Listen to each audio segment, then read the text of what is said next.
Cashflow Diary Podcast, episode 375. Welcome to yet another exciting episode of the Cashflow Diary Podcast, the podcast that teaches you insider tips, tactics, and strategies for creating leverage streams of cash flow into your life. Learn from top-performing entrepreneurs, business owners, investors, and thought leaders from across the globe as they share their secrets to success. Like what you learn on this and other Cashflow Diary podcast episodes? Go to learninvestingnow.com and sign up to receive powerful tips and information that will help you succeed as an entrepreneur and investor. Now, here's your host, investor, entrepreneur, business owner, educator, speaker, author, and master facilitator of Robert Kiyosaki's cash flow game, Jay Massey. All right, ladies and gentlemen, welcome to another episode of the Cashflow Diary Podcast. I'm your host, Jay Massey, and I'm glad that you're here today because one of the more important things that could happen in your journey as you build cash flow is that there could come a point in your journey in which, well, the path that you're on actually needs to change. Maybe you think, I'm going to go do this, but over time, something else may come to the surface that, well, it's just a better path. So we can't ever get locked in on a particular strategy, but definitely we can get locked in on a goal. And I have with me today someone who is in the process of doing those types of things, but more importantly, he has definitely proven himself in one industry, but he's on his way to doing many more bigger things. And I want you to hear about his journey. So today I have with me none other than Steve Alten. Many of you may know him from many of the 16 books that he has authored, one of which is being made into a movie right now. The title of that one is Meg. You may also know that there is a book by the title of Dog Training the American Male, which actually sounds, well, funny and very appropriate as well. And he's working on a new book right now called Undisclosed. What's interesting is that a writer's journey is just that, a journey full of twists and turns. And I think there's going to be lots of lessons that we're all going to be able to learn as we go out there to build our cash flow from Mr. Steve Alten. Steve, you there? I'm here. How you doing today? I apologize if it sounds like a kennel in here. If it gets too bad, I'll let these two dogs out. Gotcha. Totally understood. I recently got two puppies myself, like two at the same time. I don't know what I was thinking. So this being your first time here, what I like to do is, I like to ask everybody the same question the first time that they're here. Are you ready? Yes. All right. So I tend to look at today's entrepreneurs a lot like yesterday's superheroes, you know, Batman, Robin, Wonder Woman, etc. And I think entrepreneurs and superheroes have a ton of things in common. For example, entrepreneurs, we occasionally think of ourselves, you know, getting dressed up, maybe put on tights and capes and swooping and saving our customers or with our products and services in some way, shape, or form, improving their life. But also, like superheroes, entrepreneurs have a beginning. So if you think about Spider-Man, at one point, he was just a college kid going to school, trying to get good grades, and then he needed some money, so he was taking photos. One day he gets bit, something happens, he gets bit by a spider, and then he has that superhero moment to decide, what am I going to do with all of this that I have now discovered? So my question to you is as follows. Before the 16 books, before the idea of having, you know, one of yours made into a movie, which I think is amazing, before before even the spouse, before even the nice puppies or dogs in the background, before all of that, my question is, who is Steve Alten? Well, he's pretty much the same guy. I'm still struggling, but care about other people and want to do something with my life. That's, I've always been a competitive person, and my original love was basketball and was going to get into coaching and ended up opening a few businesses. And when I was struggling at the most, came across a Time magazine article in 1995, which was on the cover was the Mariana Trench, which is the deepest part of the ocean. And that spurred on the idea for my first book, which was Meg, about a giant prehistoric great white shark called a megalodon. So I'd say, who was I before? I'm pretty much the same person I was then. Just more people know me through my books. Gotcha. Totally understood. Now, did you say basketball? Were you playing a coach or what? Played a little bit in high school and college, and I wanted to coach, and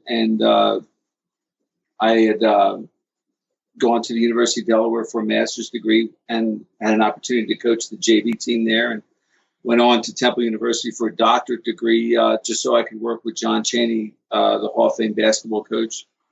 And I was a professional student for a while. I went to school for 10 straight years on graduate assistantships just to avoid the workplace and get as much basketball coaching experience as I could. And ended up leaving that behind for a business opportunity. Really? Okay, so it sounds like basketball is a deep passion. Yes. Yeah, I took it as far as a slow white Jewish guy could take it. And now you're going to tell me you're like 5'5" too. That would have been actually. No, I used to be 6'3", but I've shrunk.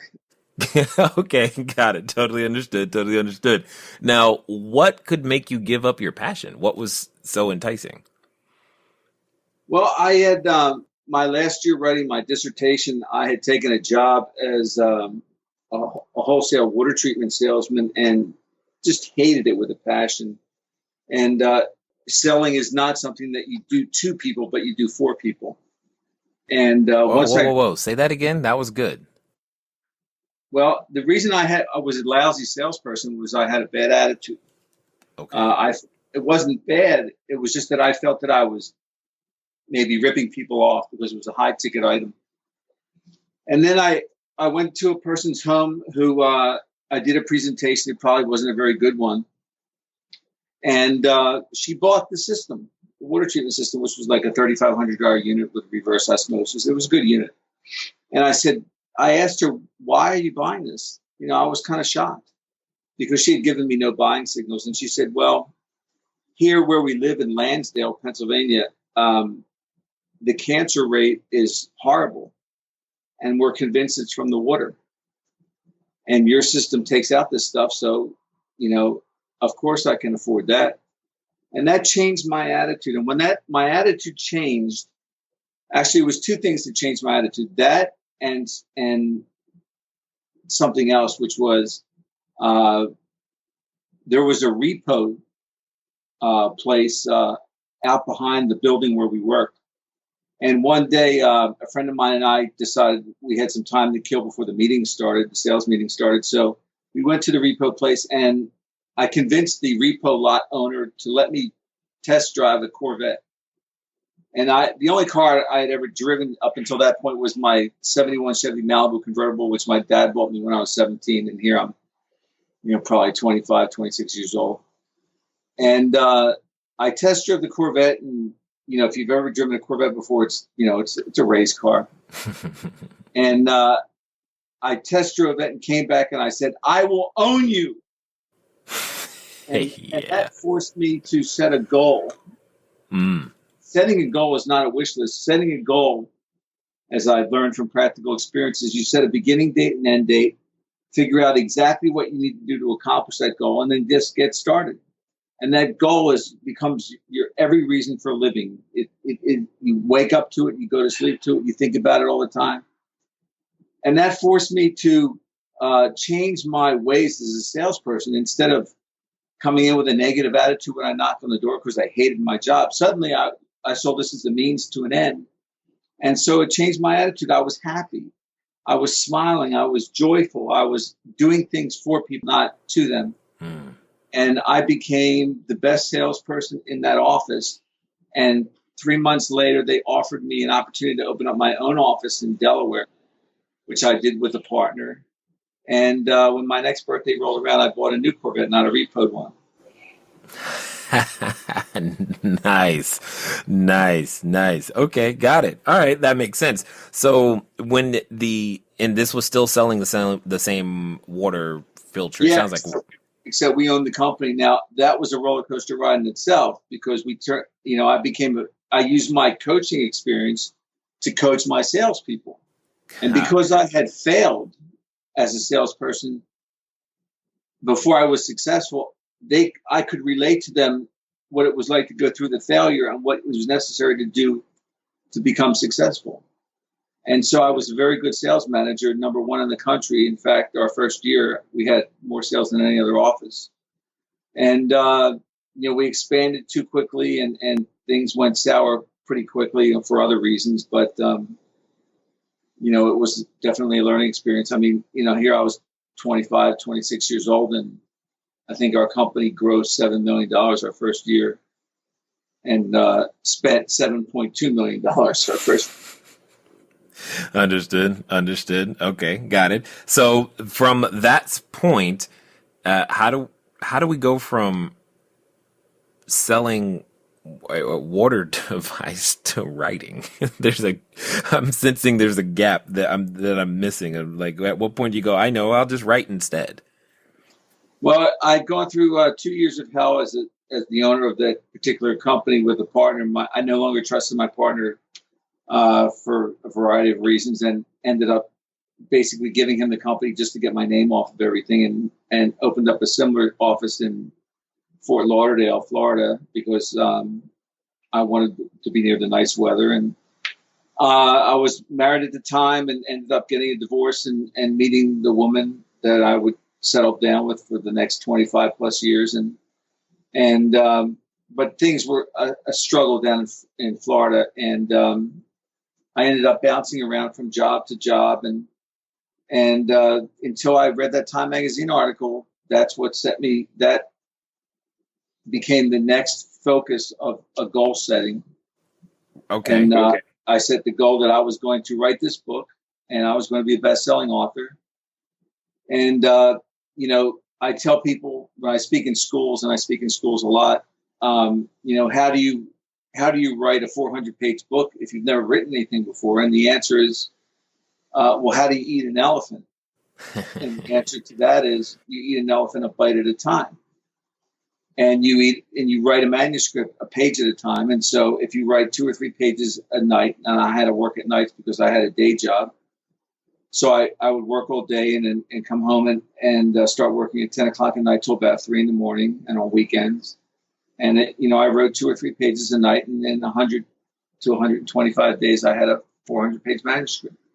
So, okay, the obvious question is what was in this Time magazine article that would inspire such commitment and dedication? Well, when I was younger, I had read the book Jaws, and that inspired me to read a lot of books about great white sharks. And there was always a little blurb about Carcharodon megalodon, or Meg for short, the 70-foot prehistoric cousin of the great white shark. And these were real creatures that dominated the oceans as little as 10,000 to 1 million years ago. And so when I read that Time magazine article on the Mariana Trench, this 1,500-mile-long unexplored gorge 7 miles beneath the waves, I married the idea of Megalodon being down there to the trench, and immediately went to the library and did research, because there was no internet in 1995. I realized I have a good idea here. This can be an exciting thriller, that megalodons are still alive in the Mariana Trench, and somebody goes down there and manages to free one from its purgatory, and all hell breaks loose. And so I set the goal that I was going to work on this book and get it done in 6 months and take it from there. Got it. So it's kind of like Free Willy gone bad. Something like that. Okay, got it. All right, this is interesting. Now, the idea of writing a book, had that ever come to you before, or you just said, I'm going to be the one to write a book? Have you ever thought about writing a book before that moment? Yeah, I had tried to write a book on sales, sort of like a novel that encouraged people, to use goal setting and things like that. But nothing ever. No novel. This was my first novel.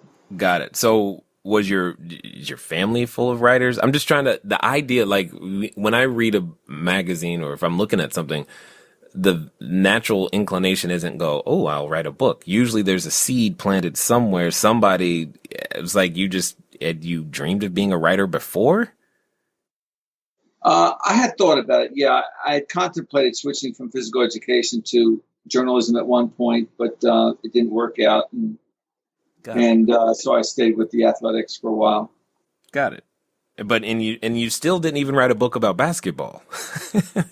No, and the first trait of being a writer is you're a reader, and I was a reader. I read a I see. lot, so that was important. Got it. Got it. Okay. Got it. All right. So this is making sense. So you write the book, and then what was it like going through? Well, let me rephrase. There's always a moment at some point in the journey in which we realize and recognize, hey, I have something here that's useful, and I can choose to use it for good or evil. So what I often call the superhero moment, where you realize I've got this thing and I could share it with people, and that would be like awesome for them. What was that moment like, or where was that in this journey for you? Well, I had the manuscript, but I had no means of getting it published. So I went out and bought a book on how to get published. And they said that what you do is you need an agent to represent you, because the publisher's not going to accept the manuscript, unsolicited. So in order to get an agent, you have to send a 2-page letter out to them talking about your book, and, hopefully they'll be interested. So I sent out, being in sales, I played the numbers game. I sent out a letter to everybody who handled fiction, which was about 60 or 70 different literary agents. Mm-hmm. And I heard back from one person who was interested out of the 60 or 70. And he was an agent in LA, and he thought that Meg would make a good book in the movie, but he said, it's not ready yet. It needs a lot of editing. He said, editing a book is like cutting a fish. You chop off its head, you chop off its tail, and you start with the meat in the middle. And he said, I will help you edit the book, but I'm going to have to charge you. And he wanted $6,000 to edit the book. And I didn't have $6,000, but I had my old Chevy Malibu 71 convertible, and I had a few other things to sell and borrow some money here and there, and managed to get him paid. And we edited the book together. And then in the meantime, I took a job working at a wholesale meat company as their general manager, sales manager, and then became general manager. And then on Friday the 13th in 1996, my good luck day, I went to work at the meat company and found out that they had fired me. That I guess I was too focused on writing the book. Mm. And there were a few other reasons. But I went home. We had no money in the bank, and my wife was upset. And I said, honey, this is the best thing that could have happened, because now I get to work on my second book. And she about threw a frying pan at my head. And 6 days later, buoyed by the fact that we had a first look movie deal at Disney's Hollywood Pictures, Meg was taken out to the 6 biggest publishing houses in the country at the time, and started a bidding war, and ended up getting a 2-book deal for Meg and another book with Phantom Doubleday. Did you say 6 days later? 6 days later, and it was a 7-figure deal for 2 books. Okay. So did she apologize for the frying pan? Well, she never threw it. She was thinking about it, but wow. Okay. Got it. As you tell your story, there's something that comes very, very clear and true, is you will do whatever it takes to make what you want to have happen. There's no job too small in order to support the dream that you want to see happen. Where does that come from? I don't know. I've sort of always had that drive, and I guess you have it or you don't. Well, here's what I mean. Some people wouldn't have been willing to take the job and bounce from job to job or work you sold stuff. I run into people all the time who don't want to make the necessary sacrifice, but that just seems like it doesn't even seem like you struggle with the idea of doing it, because you just go, okay, well, cool. I, sell a car and sell my stuff and whatever it takes. How do you get to a point to where you can do that so easily?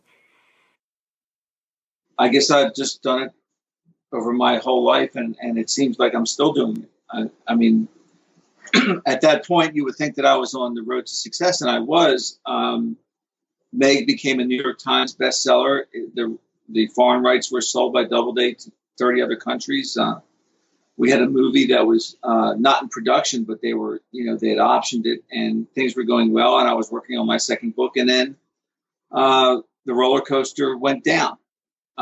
We had just bought a new house. We were living in a rental, and the rights to the second book were reverted. Banner Doubleday was going through a transition by being bought by a big German conglomerate called Bertelsmann. And the outgoing president was trying to save her job, and she started dumping contracts. And mine was one.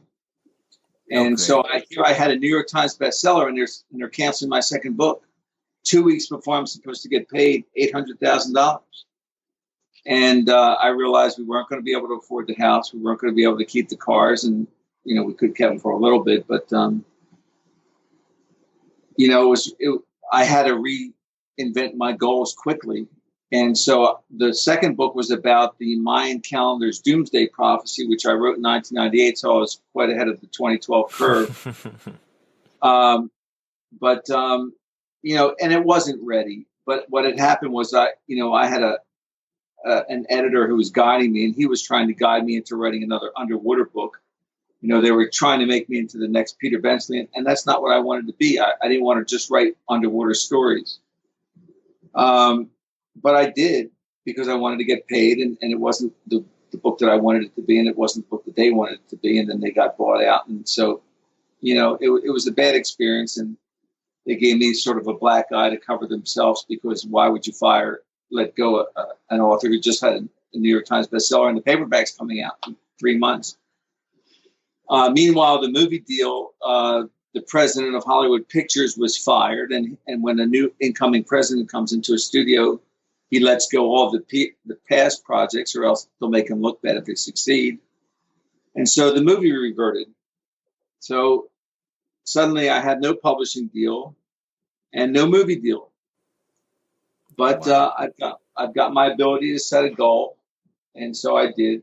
And I quickly penned the sequel to the first novel, Meg, which was The Trench.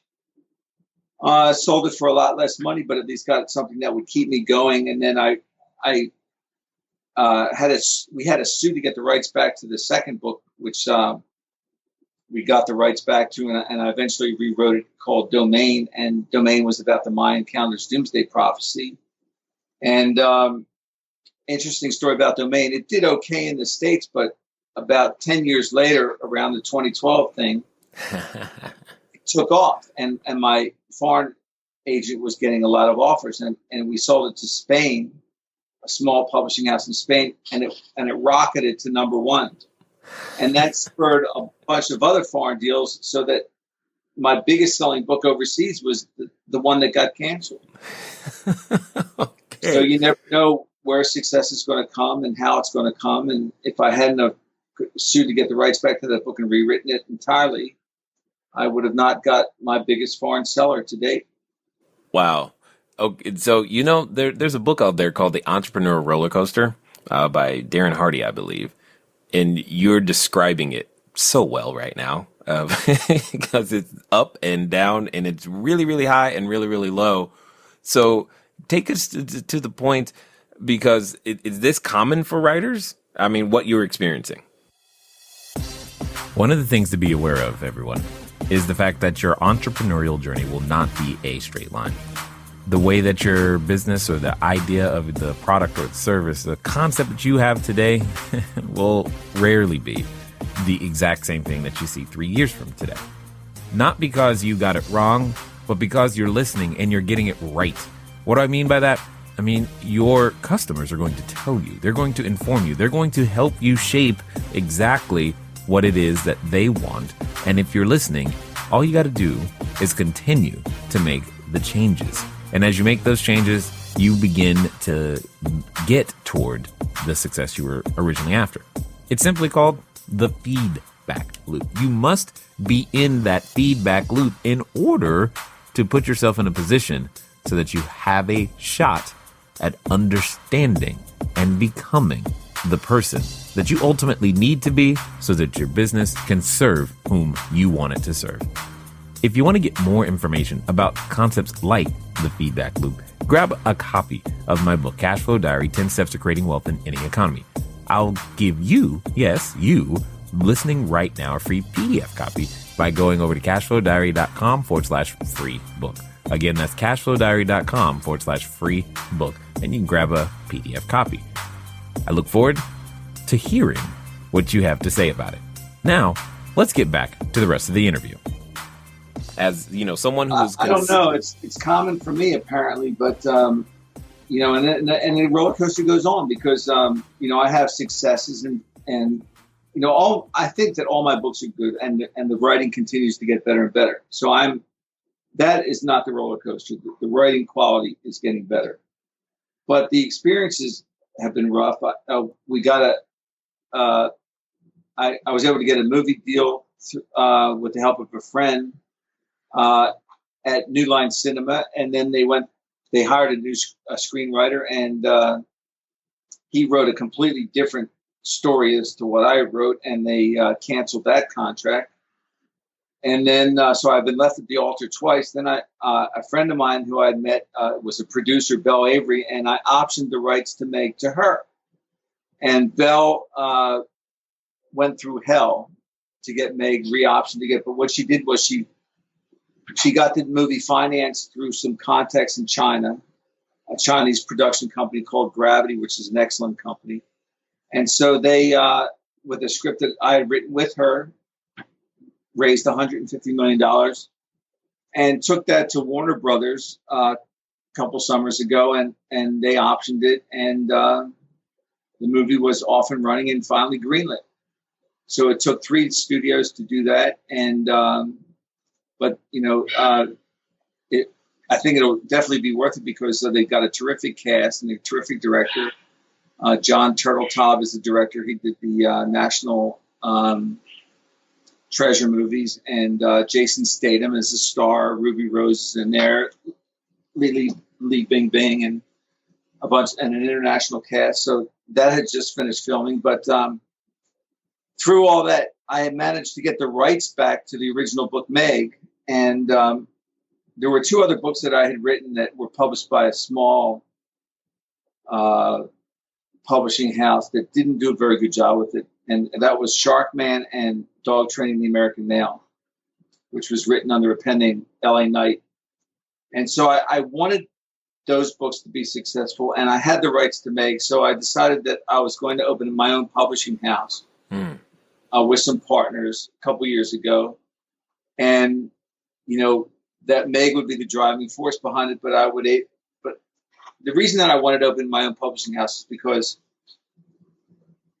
I've had some good publishers and they've been very supportive, but not supportive in promoting the books. And I end up spending all my money promoting the books myself. I see. So I felt that I always have to pay for my own cover art because I'm very particular about my cover art. And so I felt that by opening up my own publishing house, I could control these variables. And, we re-released Meg in paperback, and it's got a terrific front cover. And, hopefully when the movie comes out a year from now, sales will rocket on it. And they've been doing pretty steady. And we have new covers for Sharkman, which will be released when we get a TV deal for it. Nice. And Dog Training the American Male has not picked up yet, but we have high hopes for it. So, and in April, short months from now, our first hardback will be released called Undisclosed, and that's the true story about UFOs and ETs. So you've got each one of these books is like an asset in and of itself. And, but you're bringing up something that's really important that I think a lot of people miss, even when it comes to real estate or any other business for that matter, is it's one thing to be able to write a book. It's another to be able to publish it and get it sold or promoted, I should say. True. Yes. So go ahead. And that was another reason that I wanted to open the publishing company because, here I am 4 international bestsellers, 4 New York Times bestsellers, a movie deal and stuff. And still, I'm still writing on spec. Right. I never know if my book's going to be published. I never know how much it's going to be published for. My advances are steadily going down, as all authors are. You've got ebooks out there and a whole different competition on that. And, I've got to be able to make enough money to keep my family going. And it takes me sometimes 6 months to a year to write a book. So if I'd gotten $100,000 advance on one book, and then the next book, it's $45,000. Well, why? Well, your last book didn't sell that much. Well, you didn't promote it. If you're not going to promote the book, how people are going to know it's out there? Interesting. I've got a newsletter that goes to like 20,000 fans, but that's not going to be enough to make it a bestseller. I need some help promoting the book. And if you're not, I'm at the point where I think there's different levels of authors. There's the top 5%, which are always bestsellers. And then there's about another 15% under that have been bestsellers, but, are in that top percentage, but not the top. So it's still a struggle. And then below that are various stages of people that are struggling to get published and get noticed and stuff like that. So I'm in that second phase that I want to get in the first phase. In order to do that, I need to break the mold that I'm in now. I can't convince a publisher to put the assets behind my books until I can prove to them that I deserve the assets. But that's sort of a bad catch-22. So I know that Meg is going to be a huge bestseller again because the movie's going to be huge. It really is. Right. I get that. But in the meantime, my books are very good. Yes. Well, you're bringing up a really, it's a valid point because a number of entrepreneurs go, well, but my product is great. My property is awesome. All of these things I'm doing, they're great once I get people through the door, but having that skill set of promotion is definitely something that's there. And it sounds like in the writer's world, that's controlled at the publishing level, and your goal is to gain more of that control. So would you say that even though you write the books, is it a better business to be the writer or the publisher? What's your thought process? Well, I don't know yet. It's still a work in progress.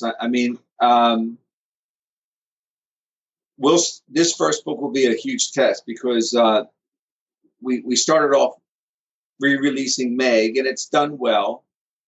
But the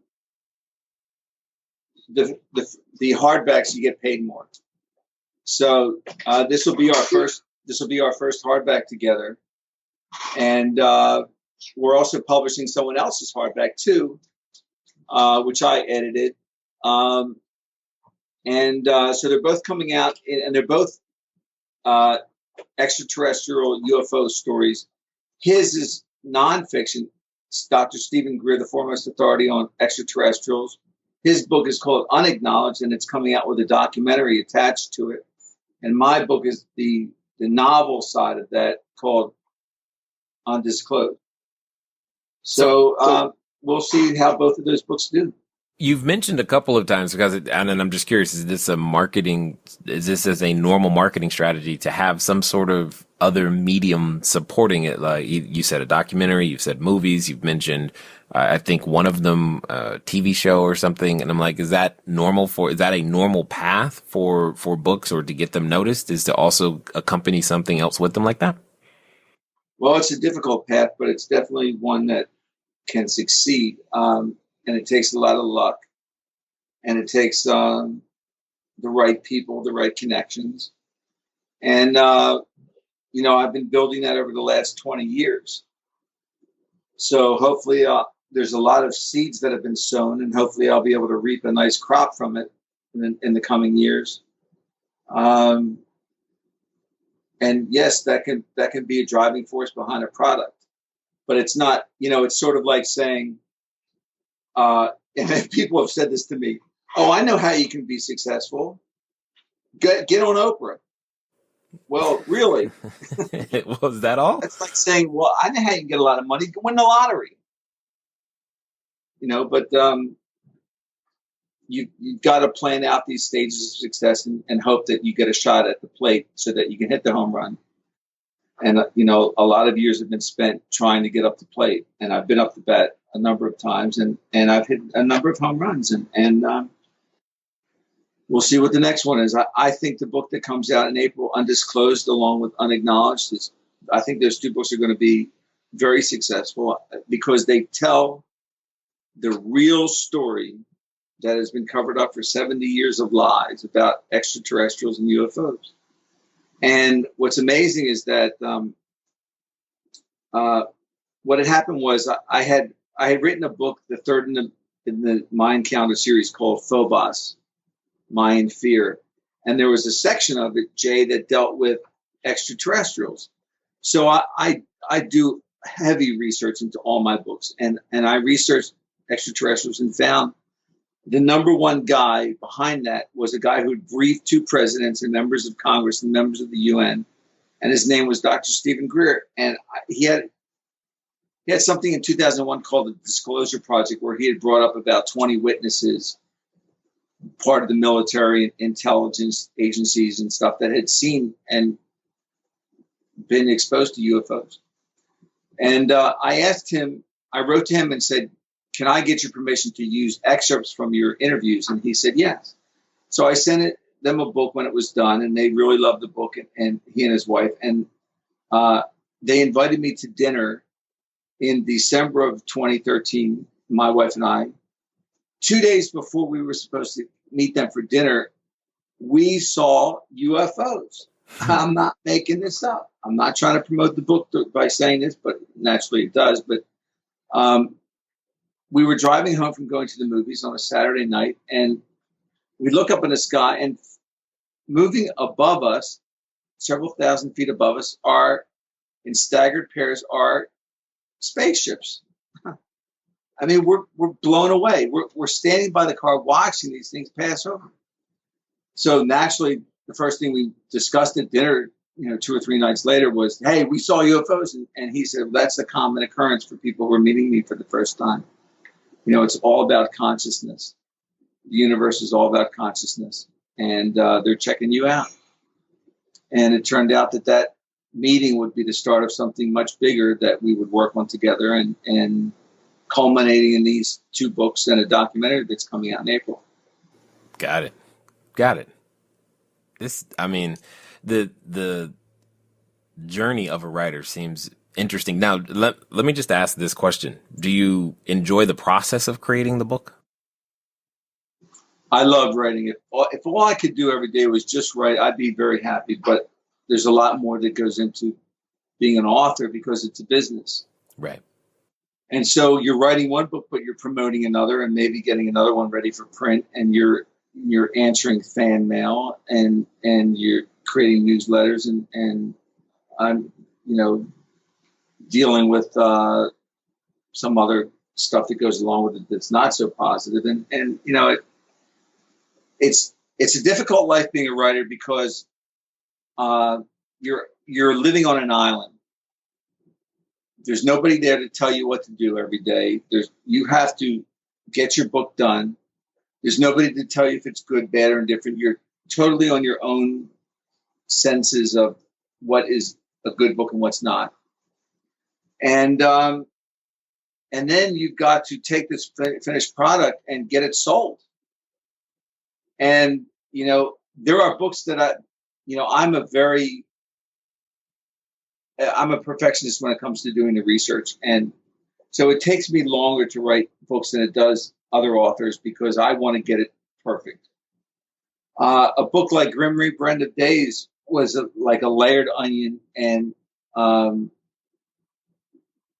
it took me 2 years to write. A book like The Shell Game took me almost 2 years to write, about the end of oil and the next 9/11 event and the last one that happened, which was a false flag. A Meg book doesn't take me that long. It may take me 6 months because I know the characters and I know the story, and I'm into the 6th one already. But a book like the one that I've been writing that I'm just finishing up this week. It's called Undisclosed, the one coming out in April. And that one took about a year.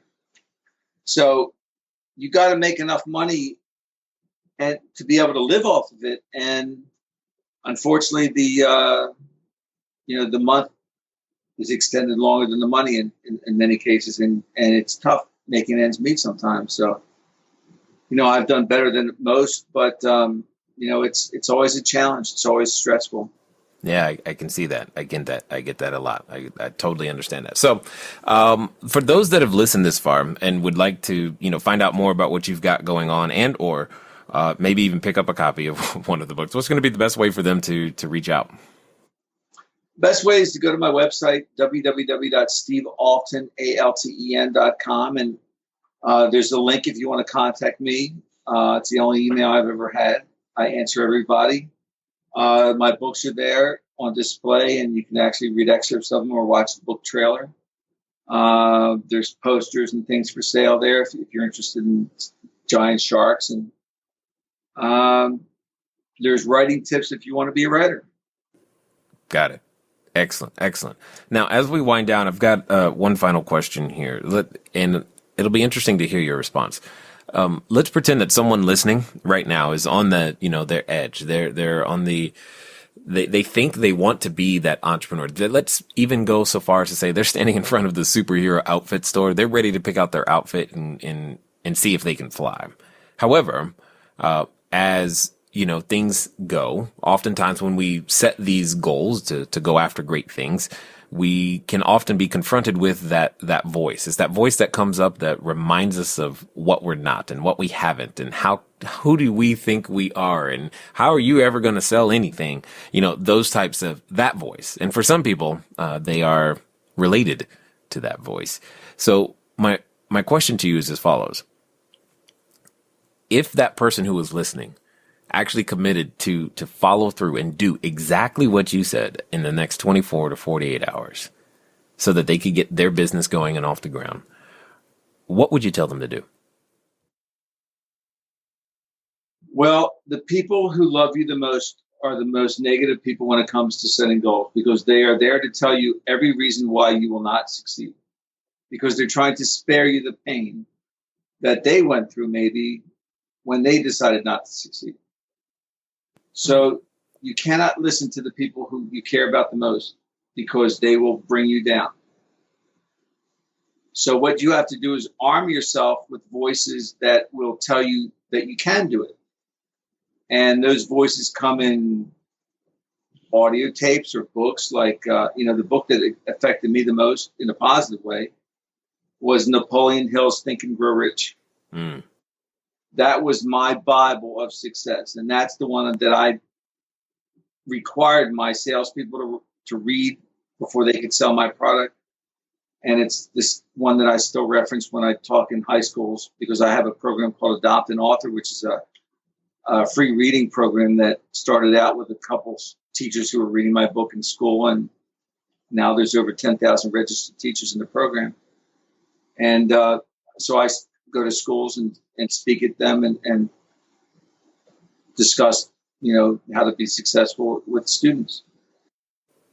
Yeah, that totally makes sense. I completely get it. I definitely appreciate you sharing the roller coaster that is entrepreneurship, regardless of chosen endeavor. I think all of us experience that same ups and downs, and yes, the deal's going to happen and then it doesn't, especially inside the real estate space for sure. It's funny, or at least ironic, how similar they can be. While the players may be different, the emotional effect, the ups and downs, the building the assets, all of that other stuff is definitely the same. And I appreciate you taking the time to share your knowledge, insight, and wisdom here with us today at the Cashflow Diary. I appreciate the opportunity to do it. All right, ladies and gentlemen, you know what time it is. It's time for you to move at the speed of instruction. What does that mean today? That means, SteveAlten.com. Why? Because at the end of the day, you heard something today that you can totally relate to. You said at least one time, yeah, that's me. I had that contract, this change, all of those things. But here's the thing that I hope you gained from listening is to keep moving, keep setting the goal, keep going forward.